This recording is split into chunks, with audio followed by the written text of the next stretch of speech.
भानगढ़ का किला भारत की सबसे भूतिया जगह के नाम से जाना जाता है। अलौकिक होने की वजह से भी ये जगह काफी लोगों का ध्यान अपनी तरफ खींचती है। यहाँ की भूतिया कहानियों की वजह से भानगढ़ काफी टूरिस्ट्स का नया ठिकाना बन गया है। जिज्ञासु यात्री यहाँ मजे मारने के लिए आते हैं। कुछ निराश लौट जाते हैं तो कुछ इन कहानियों और रहस्य में खो जाते हैं। अगर आप भी उन यात्रियों में से एक हैं तो खुद आकर भानगढ़ देखना एक अच्छा विचार है। ज्यादातर लोग ये मानते हैं कि भानगढ़ प्रेतवादित है और इसके लाखों मशहूर किस्से हर यात्री को सुनाए जाते हैं। शाम को किले में जन्ना बहादुरी और बेवकूफी का काम है, लेकिन रात के अंधेरे में कोई ये साहस न करे, इसलिए आर्कियोलॉजिकल सर्वे ऑफ इंडिया ने रात को यहां जाना बैन भी किया हुआ है। स्थानीय लोगों की भानगढ़ के किले से जुड़ी मनपसंद कहानी है राजा माधो सिंह की, जिन्होंने गुरु बालूनाथ की सहमति से यह शहर खरीदा किया था।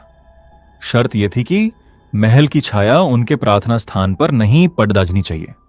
अगर ऐसा हुआ तो प्रलय आ जाएगी। जब निर्माण पूरा हुआ तो छाया पड्डी और भानगढ़ उसी समय तहस नहस हो गया।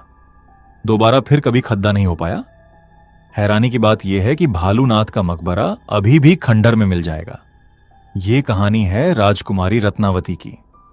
उनकी खूबसूरती की तारीफ समुद्र पार तक अलग अलग राज्यों में की जाती थी। जब वो 18 बरस की हुई तो काफी लोगों ने उनका हाथ मांगा। इन सब लोगों में एक जादूगर सिंघिया भी था, जिसे पता था कि वो रत्नावती के लायक नहीं है, पर उसने राजकुमारी को अपने जादू के जाल में फंसाने का सोचा।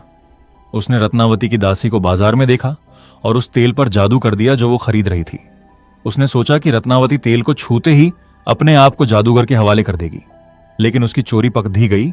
रत्नवती ने तेल जमीन पर फेंक दिया, जिसने चट्टान बनकर जादूगर को रौंद दिया।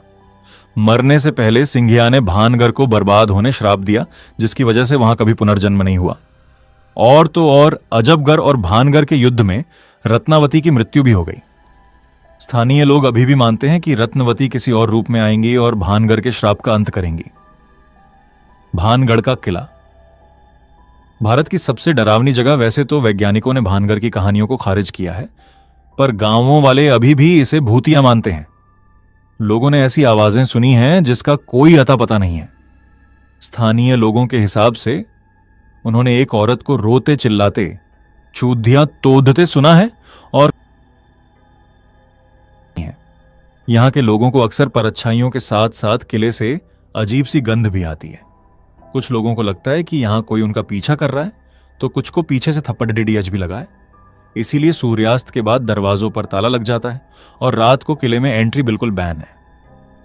ये कहानियां मनगढ़ंत है या असल?